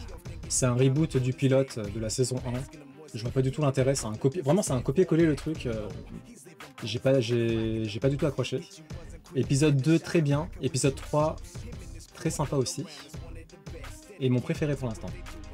Donc pour l'instant, c'est une bonne fournée, pour l'instant. Le Dôme de Verre, spécialiste du comportement et criminologue, Lejla retourne dans une communauté suédoise dépeuplée qui lui évoque des sentiments mitigés. Et pour cause, quand elle était enfant, elle a été retenue en otage dans la petite ville par un criminel qui n'a jamais été démasqué. Ça a l'air d'être un truc Netflix basique, ça m'intéresse pas. The Last of Us, impeccable. Il y a 2 épisodes qui sont sortis pour l'instant. J'ai pas fait de jeu vidéo moi. Mais la série, que ce soit la saison 1 ou là la saison 2 pour l'instant, rien à dire. C'est masterclass de chez masterclass.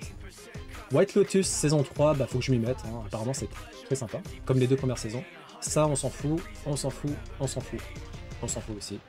Adolescence apparemment c'est pas mal, faudrait que je le regarde. Même si sur Netflix, je suis pas trop fan de leur production de manière générale, mais parfois ils font des trucs bien, donc apparemment ça en fait partie.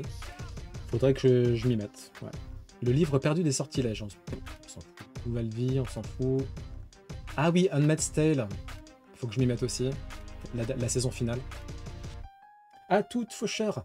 Putain, Faucheur, j'ai oublié de te montrer ce que je devais te montrer, là. C'était ça, là. Vous pouvez voir en haut à gauche ou pas? Yusuke a sorti un tube. C'est Yusuke. C'est fou, quand même, hein. Bon, après, en vrai, on va pas se mentir. C'est pas ouf. En vrai, c'est pas ouf. Mais c'est pas grave. Il a tenté, tu vois. Il a tenté. Et je pense que au fur et à mesure, il va s'améliorer. J'ai hâte de voir l'album. Elle est pas ouf. Mais c'est pas grave. En vrai, c'est bien de tenter à chaque fois, tu vois. C'est ça qu'il faut. Tout le temps tenter. Ok, bon, les séries, voilà. On va voir les animes du moment. C'est un générique de Pokémon. En moins bien,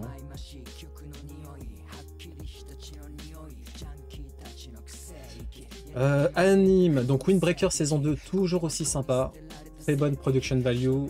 Animation Sakuga, on aime. J'espère que ça va continuer comme ça jusqu'à la fin de la saison 2 qui fera 12 épisodes si je dis pas de bêtises. Autrement, qu'est-ce qu'on a d'autre? Alors Vigilante, je vais lâcher. Je suis pas trop fan. Au niveau animation, c'est pas foufou.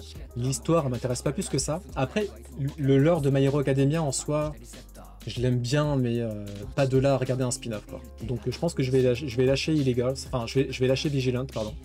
C'est pas ma gamme. Les carnets de l'apothicaire, la partie 2 de la saison 2, toujours aussi qualitatif, en termes d'écriture, en termes de rythme, en termes d'intrigue. Rien à dire, c'est un très bon cru. One Piece qui a repris au niveau de Egghead, l'arc Egghead. C'est sympa. Après, bon, One Piece, le problème, c'est qu'ils sont très lents, ils ont un rythme soporifique parfois.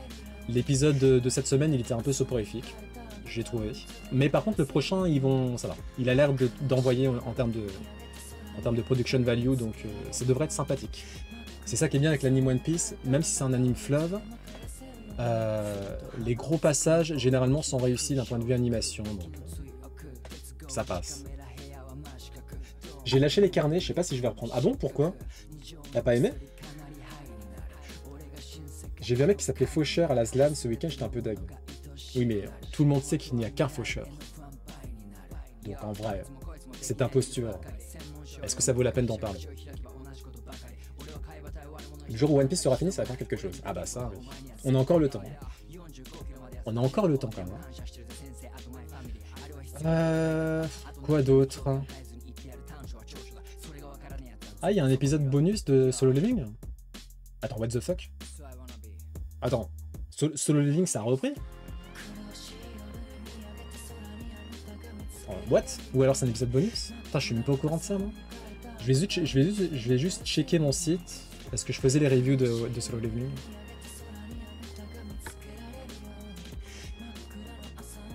Il y a un seul Fafesher. Non, bah non, je sais pas, ils ont pété un câble. Dernier épisode de la saison 2, c'est bien l'épisode 13. Là, je ne sais pas pourquoi ils disent que... Ah non, sorti le 12 avril, autant pour moi. C'est moi qui dis n'importe quoi. Ok, sinon, on a la saison 3 de Fire Force qui a commencé. Pas mal. Après, Fire Force, c'est un shonen classique. Faut pas en attendre grand chose en soi. Au niveau de l'animation, souvent, c'est bien doté. Même si le dernier épisode n'était pas incroyable, hein, clairement. Mais bon, pour les gros passages, en termes d'animation Sakuga, ça envoie du lourd. Du coup, voilà, juste pour ça peut être sympa. Quoi d'autre? Pokémon, les horizons Pokémon, on est sur un nouvel arc qui s'annonce très très sympa. L'arc Méga Voltage. On va avoir le droit notamment à aux transformations méga. Et on continue l'histoire donc de la principale protagoniste dont j'ai oublié le nom. Et j'aime beaucoup. L'histoire est beaucoup plus structurée que l'époque de Sacha et Pikachu. Je préfère. J'ai été attrapé par Solo Leveling, j'ai laissé Mao Mao de côté. Ah mince. Peut-être parce que ça m'a un peu ennuyé et que j'ai pas nécessairement envie de romance. Bah, c'est pas ouais, c'est le jour et la nuit quoi. Solo Leveling, c'est du pure action, en veux-tu en voilà, avec une très très belle animation. Et les carnets de l'apothicaire, c'est plus romancé, c'est beaucoup plus lent. C'est très lent même. Donc ouais, je peux comprendre. Bah c'est tout hein, au niveau d'anime. Hein. Enfin en tout cas les animes que je regarde en ce moment, moi il y en a pas beaucoup pour le printemps là. La fournée printanière, j'ai pas grand chose en fait. Hein. Vigilante en plus je vais le lâcher. Apparemment Yaiba c'est pas mal. Ils ont fait un reboot de Yaiba. Je connais pas, c'est un ancien manga. J'ai vu des extraits et c'est vrai que ça a l'air bien animé. Donc voilà. Ah c'est Wit Studio, Wit Studio ils sont très bons. Hein. Wit Studio ils ont fait Susu no Frieren je crois. Ou alors, non, je dis, oubliez ce que je viens de dire. Wit Studio, c'est pas Susu no Frieren. Wit Studio, c'est l'attaque des titans. L'attaque des titans, Vinland Saga, Spy Family. Et du coup, ouais, Yaiba, apparemment, c'est pas trop mal. Faudrait, ouais. Je vais attendre que ça soit terminé, peut-être, et je m'y mettrai. Un shonen classique. Hein. Un shonen classique, de la baston, mais ça a l'air rigolo. Ça a l'air rigolo. En tout cas, c'est bien animé. Ok, donc on a vu les animes, les séries, on peut retourner à nos moutons. On va s'arrêter là. Oh, quoi que non, on va voir des petites vidéos rigolotes et ensuite c'est bon. On passe au quiz.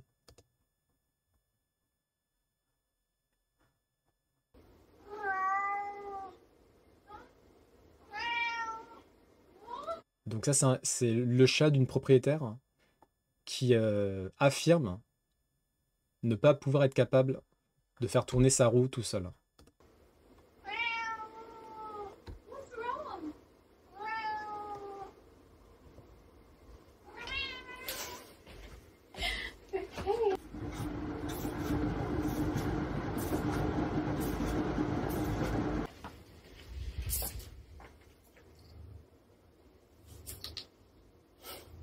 What? What's wrong? Yeah? You can move yourself. Why do I have to make it move?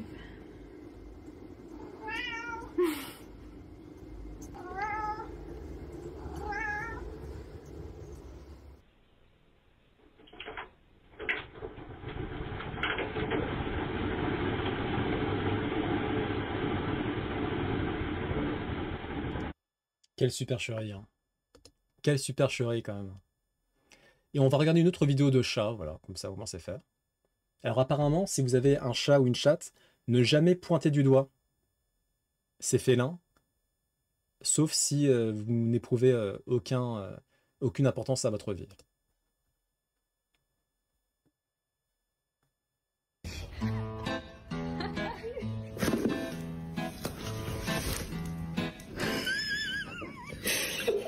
Don't do that.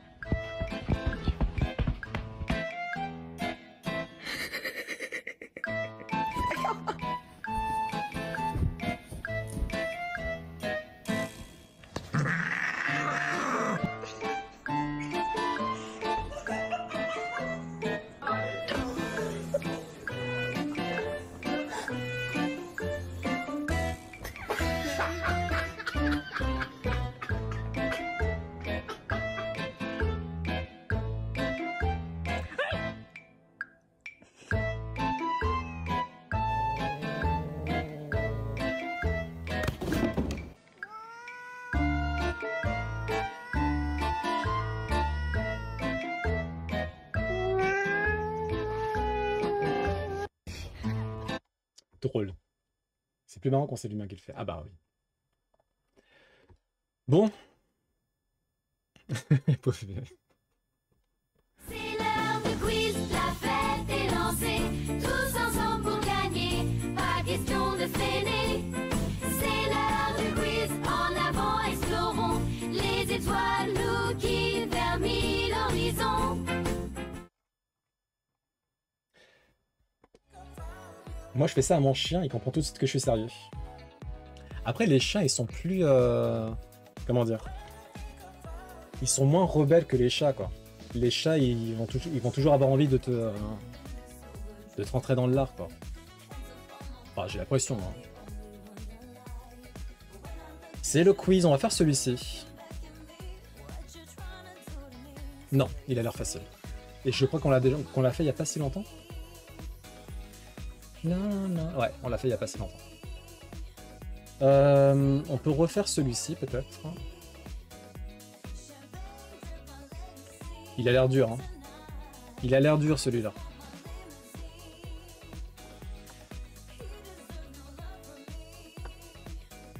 Un chien teste les limites comme un gosse. Et t'as quelle espèce de chien? Alors, selon le mythe littéraire, de qui Iseut est-elle amoureuse? C'est assez facile, cette question. Bah, tu peux dire Willow. C'est en gros le premier qui dit, quoi. Dans le chat. Et je peux participer aussi, bien sûr. Tristan, exactement. Je crois qu'on l'avait lu au collège, ce mythe-là. GG. Dans quelle comédie Yves Montand dit-il « Il est l'or, monseigneur » à Louis de Funès? Alors là, j'en ai aucune idée. La folie des grandeurs. Ok, GG. Enfin, j'imagine que c'est ça. La folie des grandeurs, ok. GG. Que forment la mandibule et le maxillaire? Qui est passé sur France 2 hier en plus. Le mandibule et la maxillaire, c'est là, hein? La mâchoire, la mâchoire. Attends, mandibule. Enfin bref, oui. Mâchoire. Oh, c'est la mâchoire. Mâchoire ou bouche. Sur quelle île se trouve le Kilauea, l'un des volcans les plus actifs au monde? Alors là, je sais pas. Je vais tenter au pif. Moi, je dis Honolulu. Parce que je suis en train de lire Jojo Lands en ce moment. Honolulu. Hawaï ou Islande? Ah, j'aurais dû dire Hawaï. Bah, Honolulu, ça fait partie de Hawaï, non? C'est une ville? Ah, mince. Ah, purée. Bon, bah, GG Shadow. De quelle comédie musicale est extrait le titre Quand on arrive en ville? Ah, c'est facile. Quand... Ah, ou quoi? Non. Ah, je crois que je sais en fait. Starmania? Ah putain, je savais pas du tout. Je pensais que c'était Roméo et Juliette, moi. Starmania, je connais pas. Dans quelle ville est né Mahomet?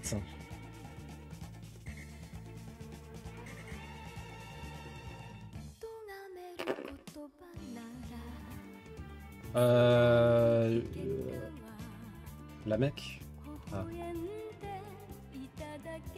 GG, la Mecque. Quel pays a été fondé par l'union du royaume d'Aragon et de Castille? Est-ce que ça serait pas l'Espagne par hasard?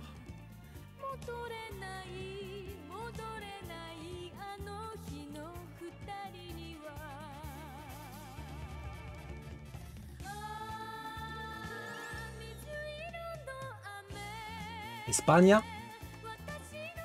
C'est bien l'Espagne. Quelle civilisation précolombienne habitait entre autres les villes de Chichen Itza et Copan? La civilisation Maya peut-être? Ah, Maya ou Aztèque? Inca? Ah. On va tenter Inca? Non. On tente Maya? Ah, c'est les Mayas. Maya. Maya l'abeille. Winnie. On a 3 de connus. Maya, Inca et... Quel pays a 3 capitales officielles? Ah bon? Alors, j'en ai strictement aucune idée. Ah, quoi que c'est pas le Japon? Genre Kyoto... Tokyo... Non. Ouais, si, attends. Ouais, c'est pas ça? Genre Kyoto, Tokyo... Et une autre? Moi, je tente Japon, moi. C'est pas le Japon, ok. Brésil? Brasil. C'est pas le Brésil. C'est un pays d'Afrique. Cap-Vert. Afrique du Sud. Ah, c'est l'Afrique du Sud. Ah bon? Ok. Bon bah... GG Shadow qui devait savoir, hein, j'imagine. Alors pour celles et ceux qui ne sont pas au courant, Shadow c'est l'équivalent de étoile en termes de culture générale. Voilà. Quelle forme a un panneau stop dans la plupart des pays? Bah rond. Rond. Hexagonal? Hexagonal. Non, pas hexagonal. Ou alors j'ai mal orthographié. Octogonal? Octogone, ah. Ah mais moi je suis jamais sur la route moi. Octogone, ok, GG. Et coucou Octo. Coucou Carbio. En plus, je suis tellement matrixé par One Piece que j'ai pensé à Octo. Bref.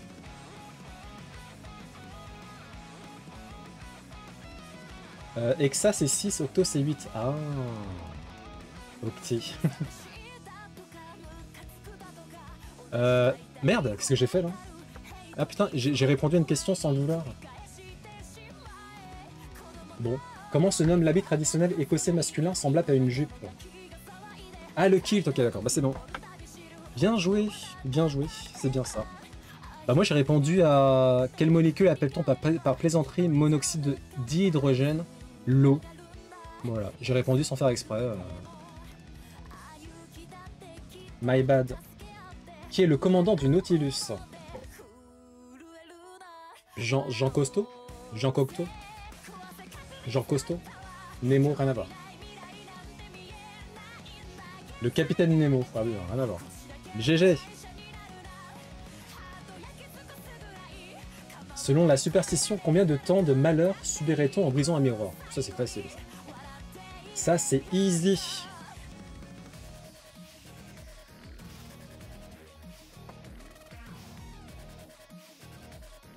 « 15 ans. Je crois pas que c'est 15 ans. Hein. Moi, je crois que c'est 7 ans. 7 ans, ouais. Quelle variante du billard... Quelle variante du billard se joue avec une boule blanche 15 boules rouges et 6 boules de couleurs différentes. J'en ai aucune idée.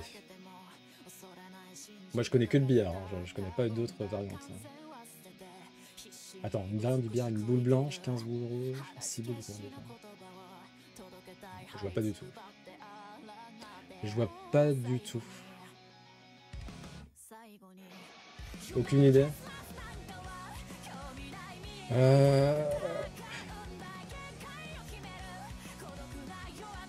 C'est pas y a pas un jeu de casino là qui est comme ça, non? Un truc comme ça.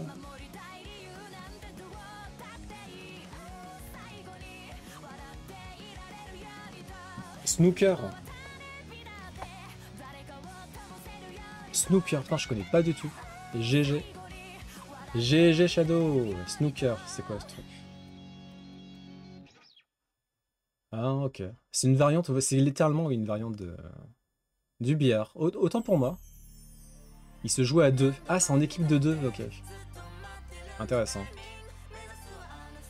Quelle substance protéique contenue... Attends, elle est pas française la question. Quelle substance protéique contenue dans les produits à base de céréales est présentée comme néfaste par les partisans d'un certain régime alimentaire controversé? Le gluten. Ok. GG. Le gluten, il y a pas... Enfin, pas mal de personnes y sont allergiques. Hein. Quel légume est nommé d'après une capitale européenne?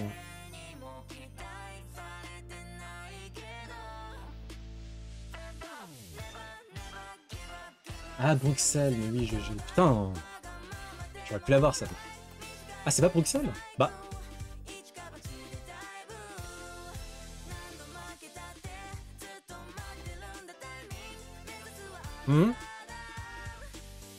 Ah non, le chou... Ouais, je suis...